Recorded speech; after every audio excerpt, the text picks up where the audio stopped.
And we're back with TSPN, and we have with us today Gene Mancebo. Gene, hey. good to see you again. Thank you.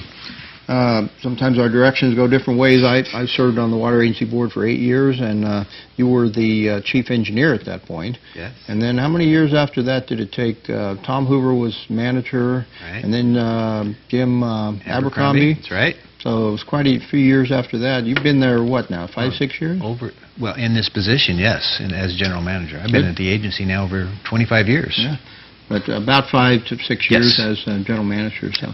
Correct. And you've got a lot of hurdles. You've taken on a lot of hurdles. The different projects that you have, there's always pipelines that need to go in and replace ditches, but here we have a significant issue with the Foothill Conservancy and Friends of the River proposing through legislation with Senator Lonnie Hancock to make to designate the McCalmy River as wild and scenic on the state designation. That's correct. So what's the issues with that?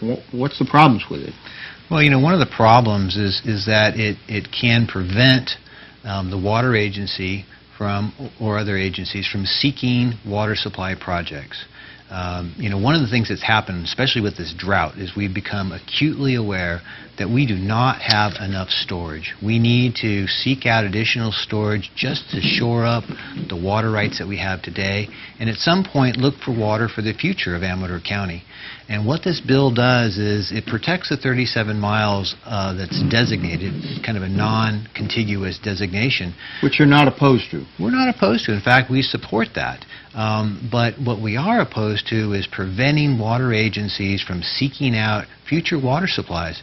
And there are provisions, the way the bill is written currently, that could block us from doing that, and we don't want to do that. In particular, there's language in the Wild and Scenic Act that indicates that if you have an adverse effect on the free-flowing condition, you're not able to go forward with that project.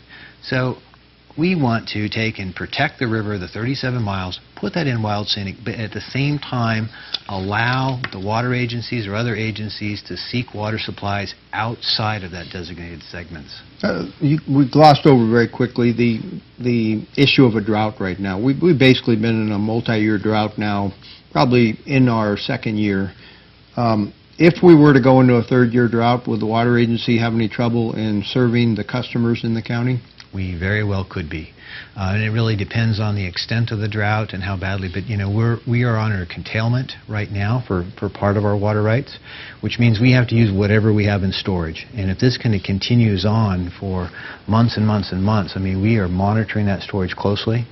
Some of the storage that we rely on for all 5 cities, actually the water has to be really taken out of storage, reduced down to minimum levels before the winter sets in. Because of freezing conditions, PG&E requires those reservoirs to be taken down to what we call minimum pool levels. Mm-hmm. Well, that means we have no water in storage once that happens. Well, what happens if there's no rain until February or March or April? Where's that water going to come from? And PG&E is very good to work with, but at the same time they want to protect their facilities too. Absolutely. We understand that. I just think it just really shows that there's a need for additional storage for these droughts.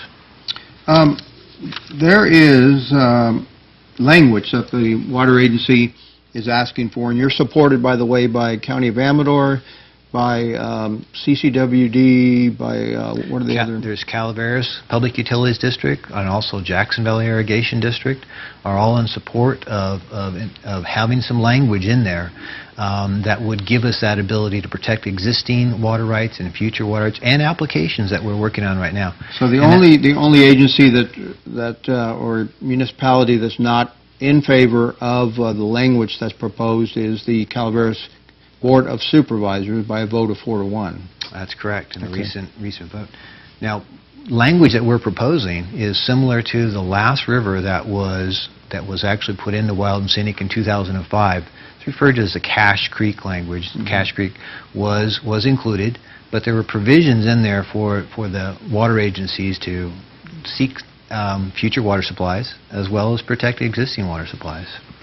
Now, as I read it, the language is nothing in this subdivision or nothing in this chapter. Are both of those phrases something you want inserted? Right. And Senator Hancock is not in favor of that at this point. Why?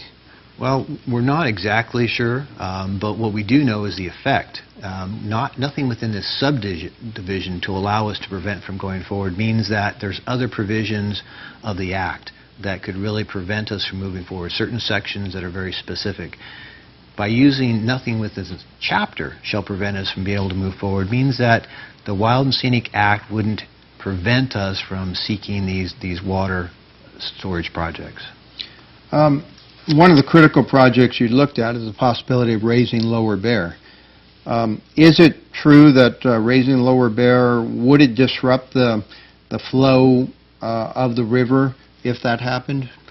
Well, you know, any project that takes place where you have a diversion from the river, an impoundment or diversion, is going to reduce or change the flow of the river. And you know, even Foothill Conservancy has indicated in multiple publications that raising Lower Bear Reservoir will disrupt the flow regime. And so that's strictly prohibited in the Wild and Scenic Act of having any adverse effect. Through the FERC settlement, the water is released for recreational purposes. That's correct. Doesn't that affect the free-flowing nature of the river? Well, as you know, the river has a number of dams on it, and so it's completely controlled through releases. And there is a settlement agreement that was part of the FERC licensing process that requires certain flows, including those recreational flows.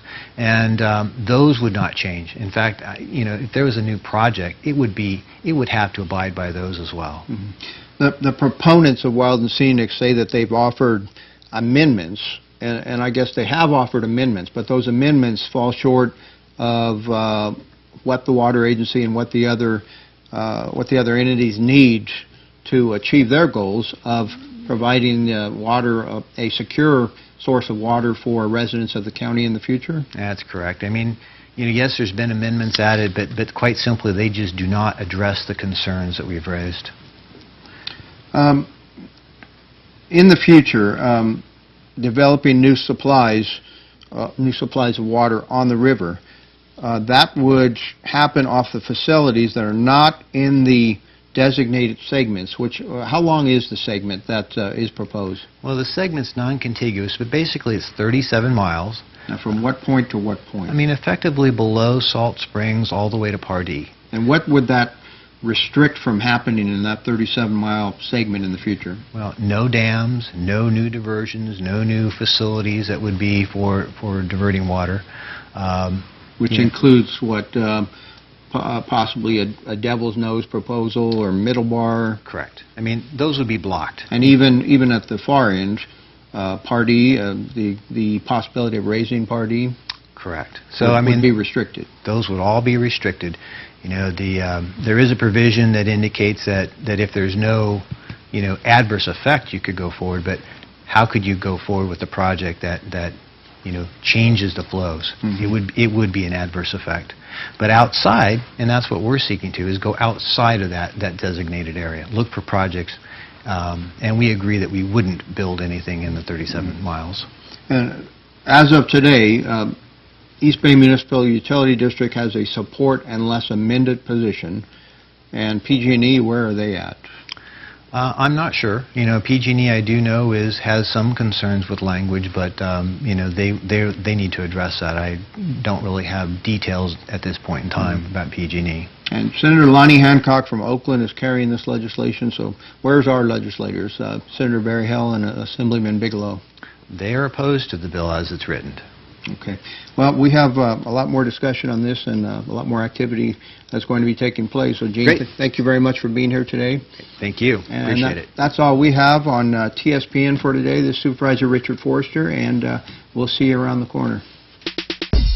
You're watching Amador County's local television network, TSPN.